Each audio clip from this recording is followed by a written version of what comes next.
Bone Journal. Or even dare shit. And welcome back. I'm your boy Easy. This guy Spin More Rex, young Chris Parker, and Mike Payton from A to Z Sports. Mike, I appreciate you joining us, man. And by the way, too, I want to compliment you. You've been busting your ass over there. Like I always see you on the timeline. You're always putting out great stuff. I'm super proud of you. I think you're taking the lead. You got to be the best guy over there right now. But I want to congratulate you on being the guy over there. Hey, man, I really appreciate that. Yeah, just it's full time these days, and I've been really putting it in. What I saw you put out an article. I don't know if it was today or last night, resurfacing the Mike Evans and even the Chase Young stuff. According to Bet Online, the Detroit Lions are the favorites to land them. What are your thoughts on that, and which one would you prefer for this team right now? Well, if you would have asked me maybe like 2 years ago, I would say there's probably no way the Lions would ever go for players like that. But really, and I'm going to get into somewhat of a long-winded response here, but it really goes back to we had Jordan Rodriguez, LA Rams beat writer on the podcast when I was with Pride of Detroit. And she had mentioned that she thinks that Brad Holmes will take after Les Snead as the years go by, and by year 3 he'll start trading assets and start trying to bring in superstar players. Well, here we are in year 3, and I think that there's certainly a possibility that you can see the Lions start doing stuff like that. So with guys like Mike Evans and guys like Chase Young, it's definitely possible. And if the Lions can go out and win the division this year, then I think you're going to see a lot of big names attached to the Lions going forward. But in terms of anything happening this year, I mean, I don't know. Maybe at the trade deadline, I think Young has probably the better chance of making it to Detroit than Evans does. If you could get either one of them, which one would you prefer to see in Detroit, Chase Young or Mike Evans?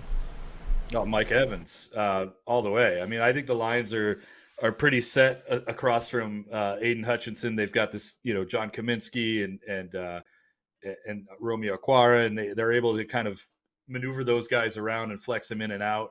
At receiver, though, if you could have a setup with Amon-Ra St. Brown and Mike Evans and Jameson Williams, I mean, who do you cover at that point? Mike Williams is a phenomenal receiver. He hasn't had a year in the NFL that he didn't have over 1,000 yards. I mean, he's legit. Yeah, I agree. Go ahead. And talking about the Lions defensive line, obviously going into the Seahawks matchup, they're going to go against an injured offensive line. Seahawks possibly missing both of their starting offensive tackles. We know one of them's already gone. He got put on the IR. What do you want to see out of this Lions defensive line to try to take advantage of that matchup? Well, I think you see more of what Aiden Hutchinson showed on Thursday night. I think he's going to eat. I mean, he's going to go up against a guy who's only started 5 games in his entire NFL career. I know Jason Peters, the Seahawks just signed him, but he hasn't practiced. He hasn't practiced since he was with the Cowboys last year. He wasn't with any teams during camp. He's fresh. I don't know if he's going to even play on Sunday. And if he does, I would imagine it's not going to be nearly as much as you would think. They'll probably just wind up starting Stone Forsythe. But if they go with the guys I expect them to go with, then Aiden Hutchinson should have a multi-sack game. I want to bring back to the offensive question. We were talking about Mike Evans a little bit there. Obviously, in the season opener, they only put up 14 points offensively. They also retooled that offense. You're missing DJ Chark, Jamal Williams, who just broke the Barry Sanders record, and DeAndre Swift. Are there any concerns with the offensive output coming out of week 1, or you just count that to rust? Yeah, I think rust is one thing. I think the other thing is the Lions, they kind of had to go away from their normal game plan in that game because Chris Jones was out, and that basically opened up the entire middle of the field. And if you go back and you look at some of the charts, and especially from Jahmyr Gibbs and David Montgomery and some of the other guys, the Lions primarily worked within the numbers this whole game. So I think they went away from what they would normally want to do and sort of stuck to a game plan of let's just beat them down the middle, and it worked. So, but I know that they're planning to give Jahmyr Gibbs a lot more targets going forward, and I think you'll see this offense really start to open up starting this weekend. And we did get a quote from Ben Johnson earlier in the season that you're going to see Jahmyr Gibbs used in ways that nobody expected. Freaky. Like, what could that even hint at? Because we can see him out wide. We Left can see tackle. him in. Is he going to get some snaps at left tackle? Like, what do you see them doing with Jahmyr Gibbs that would be so crazy? As long as he doesn't play center like the Cowboys tried to do with Ezekiel Elliott last year, I think anything is possible. He won't play left tackle, but I wouldn't be surprised if you see him maybe even throw the ball. Oh, Ooh, I'm not opposed. I like That'd that. be crazy. I like that. I got a question about the defensive side of the ball. I watched back the Seattle game. The Lions game, and it seems as if Jerry Jacobs is going to get the DK Metcalf assignment. How confident are you in that matchup? You know, DK's a tough receiver to cover because he's just so much bigger than everybody. He's not just like in height wise, but in bulk. He's just such a strong guy. I think Jerry's going to have to stick with him as best as he can. But I think DK, you know, you can only do what you can do. You can hope to contain him, and that's pretty much it. So I wouldn't be surprised if they kind of move him and Cameron Sutton back and forth. But the thing about Sutton is I don't know if he'll be able to. I'm not saying he's slow, but I don't know if he will have the speed to be able to keep up with Metcalf. So, And then in terms of Jerry Jacobs too, obviously you have Emmanuel Mosley kind of it looks like he hampered. He got a hamstring injury on top of that, you know, recovery from the ACL. How soon do you think, when he is finally healthy, is he inserted to the starting lineup? Can you see him usurping Jerry Jacobs? well, the thing about that is even early on, before Mosley got hampered coming back, I've always had Jerry Jacobs in front of Mosley.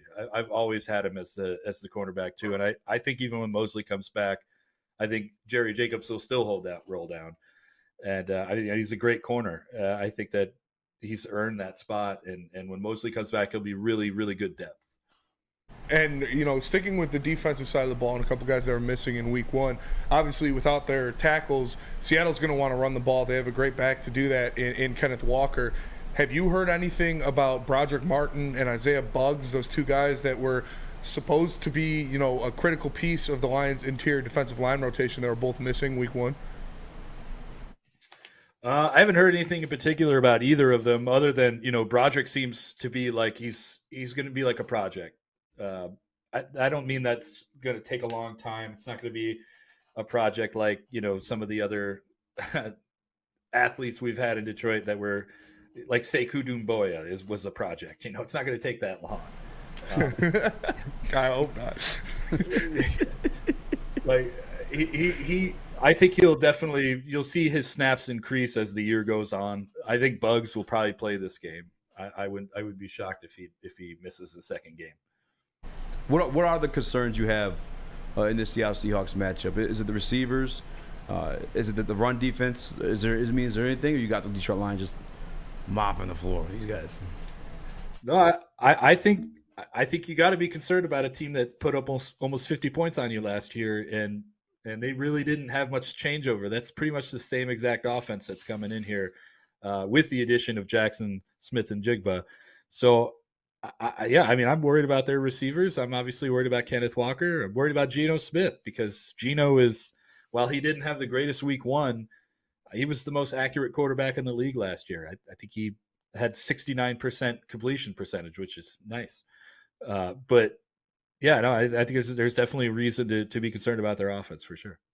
Yeah, definitely a concerning thing. But how do you think the Lions, I don't want to say hampered that offense, but what do they take away? Because obviously you're going to hopefully get some edge rush easily with those two different guys on the corner. Do you think they should sell out to stop Kenneth Walker, or just keep guys back in case DK and Lockett pop you over the top? I think you got to take advantage of those tackles being out, and you got to go for Geno Smith any time that you can. Just go right after him.